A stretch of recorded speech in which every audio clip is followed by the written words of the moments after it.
Hello everyone. Well, we're back, and I invested a few extra bucks in some sound equipment. Not real expensive, but just a little something. So we'll see how it works. We'll see how it works.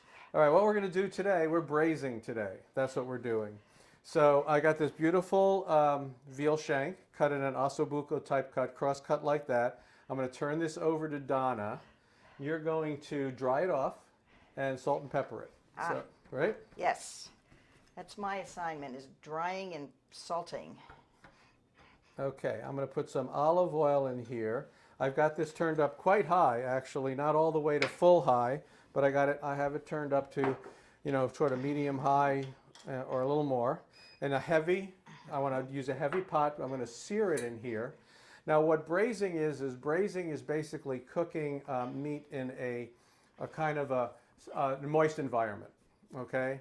So what we're trying to do here is we want to break down, this is a tough cut of meat, we want to break down the collagen. We're going to get some nice gelatin out of that and to make a very terrific flavor. So you've got what, one side done now so far? I have one side done. All right, so we're going to be putting that in this pot. I've got it nice and hot here. And what I want to do is I want to brown it really well. I'm going to turn on the exhaust fan so we don't set off any fire alarms in the house. Smoke alarms. She's just about done with that. So when we brown something, what we're doing really is we're adding flavor. Some people say, oh, I'm going to sear it, I'm going to sear in the juices. That's a falsehood. That's been debunked a number of times. So I got this in here, and I don't want to touch it. Once I put it in, I don't want to touch it until that crust forms. If I try to do it too soon, if it's sticking to the pan, then that's too soon. Because what's going to happen is I try to take it off, and I'm going to get chunks of it that are going to get stuck to the pan. So I want to leave this alone until it gets nice and so I can move it around without having to pull on it. So what I'm doing when I do this, I caramelize it, I'm adding flavor. So I'm adding a nice depth of flavor to the meat.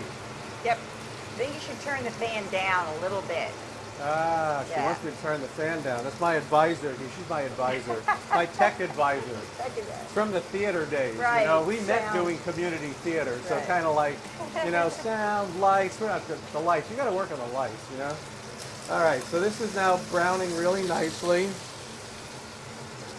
It's just about ready to break loose for me. Don't want to rush it because if I pull it up, it's going to leave some stuff on the bottom. There we go. Now it's broken loose, so I can pick it up and flip it over. We're going to do the other side. While that's happening, I'm going to get something else ready. So this is what we call a bouquet garni. Basically a fancy name for a bunch of herbs and stuff wrapped up in a cheesecloth that's going to go in here to add flavor. So what I have is what I had around the house tonight. I didn't go shopping. We had some time. I had put some thyme in there. There was some sage laying around that was starting to get a little bit, sort of mush, kind of drying off. Put that in there. I've got 3 crushed garlic cloves. I have some bay leaf, dried bay leaf. And I put in a bunch of dried juniper berries, maybe like 10 or so dried juniper berries, and a small handful of black peppercorns. Okay? So I'm going to wrap that up in the cheesecloth like this. Take a piece of string and tie this pack closed. That's easier than what I do, which is trying to turn it into a pouch? A little pouch. Nah, that's a little. This just like this. Then you tie a little granny knot in it, and it's ready to go. It's ready to go. Meanwhile, this has been searing. All right, it's doing well. Okay. So basically, I've caramelized this. Now I'm just going to take it out. See how it looks. It's a little caramelized. I'm going to put it over here. I've got some nice fond in the bottom of the pot here. I've got the oil. The next thing I'm going to do then is I'm going to do the same thing with some vegetables. Now this is onion, celery, and carrot. It's about half onion, and then the celery and carrot are about a quarter each. I'm going to do the same thing. I'm going to put it in here, And I'm not trying to cook these because this is going to be cooking for quite a while. So I'm not trying to cook them. I'm just getting them in here, and I'm trying to do the same thing that I did with the meat, because I want to get a nice caramelization because it's going to add a depth of flavor. I wish you could be here to smell this. It smells pretty good just by itself. All right, so we're going to do that. We're going to get it nice. It only takes a couple of minutes. I can see now I'm starting to get some browning on that. Now, one of the things I did here is some of these vegetables were leftovers. When I have ends of onion or the ends of the carrot or something like that, you know, the bottom of the celery, I don't want to waste that, so I freeze them.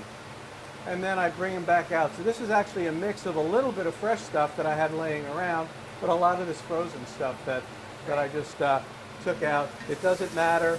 It's just going to be for nice flavoring. So that's nice and brown. First thing I'm going to do what they call deglazing with some red wine. So I put some red wine in. That's going to get all that nice stuff off the bottom. And mix all that flavor in, the sear from the meat. Oh, now it smells wonderful. All righty. Yeah. So the amount of vegetables is enough to have a nice solid base across the entire pot. Now I used the smallest pot I could that would fit this. So I don't want to have to put a lot of extra liquid in. So I've got that. That's basically ready to go. I'm going to take the meat, I'm going to put it back in. And then I have here the liquid I'm going to braise it in. This is a mix 50-50, or you can call it tomato product. It's any kind of, it's basically, it can be puree, tomato puree, it can be crushed tomatoes. No extra flavors in it though. You don't want one of those ones that they put like green pepper in it or they put any sugar. Definitely you don't want any sugar. So I'm going to put this in, and what I want to do is I want to have the liquid level be a little bit into the meat, about halfway up. I'm not going to boil this. That's not the point. The braising, I have to have some of it. I have to have the meat above the level. Now, So you said it was half tomato product. What's the other half? oh, stock. Okay. Just any kind of stock, and it doesn't really matter. It can be veal stock, it can be beef stock, it can be chicken stock, it can be I know we had vegetable vegetable stock in the fridge. Yeah, and so that's actually what I use now. So I had enough here that I was able to get it about halfway up on the meat, about halfway up on the meat, and that's enough. If I didn't have enough, I was going to use some of my old braising.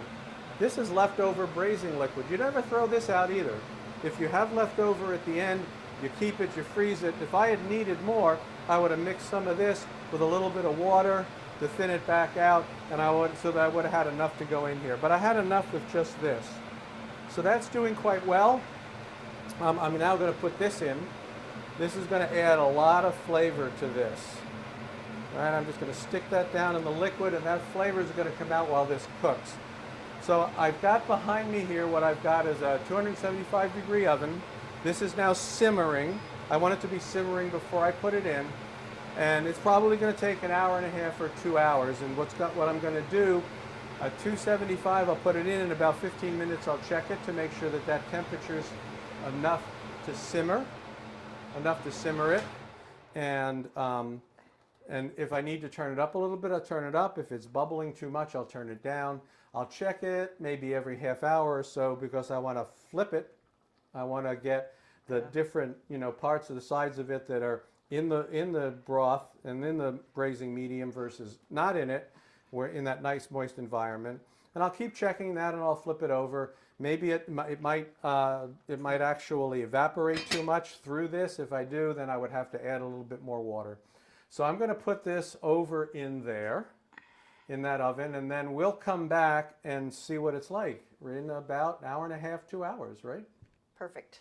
Okay, thanks very much, and we'll see you a little bit later. Okay, so we're back. Everything's been all braised up, ready to go. It's been a couple of hours. And what I've done now, we're ready to make the sauce and make this all happen. Took out that bouquet garni that's out here. I've taken all of the stuff, all the vegetables and the liquid and everything that was in the pot. I've put it in this blender. I have the beautiful veal shank waiting right here. What I'm going to do now is I'm going to turn that braising liquid into a sauce. Now, Did you skim the fat off of it, or is there it just was everything? none. There was none. No, this is the veal. Veal. Is a very lean. You're right. If this was lamb, I would have to skim the fat off. But in this particular case, the veal was quite lean. There was almost nothing there. But now I've got a hot liquid here, so I don't want to start this too fast. It'll go all over the place and make a real mess. So I'm going to start this really slow, and I'm going to just barely get it going. Is it turned on? Yeah. I just want to start it really slow. Now I can speed it up. The idea is I'm turning this into a wonderful little sauce. Once I got it started, it's fine. Okay. I'm going to take this off. And it's super. Now you're going to see right now it's really, really thick from all of those vegetables. So I'm going to put some in here to get it started. Okay. And then I'm going to need to thin it out a little bit. And what I've got, I don't want to add any flavor. I've already got plenty of flavor in it. So I've got this tap, very hot water. I'm going to put some in. I'm just going to thin it out just a little. I still want a nice thick sauce. There you go. It's nice and thick. I'm going to taste it. Need some salt and need some pepper. You'll put a little bit of salt in. And some pepper. Doesn't need any other flavor, right? Because it's got all those beautiful vegetables, the flavor from all of these herbs and everything that was in there. Get another spoon.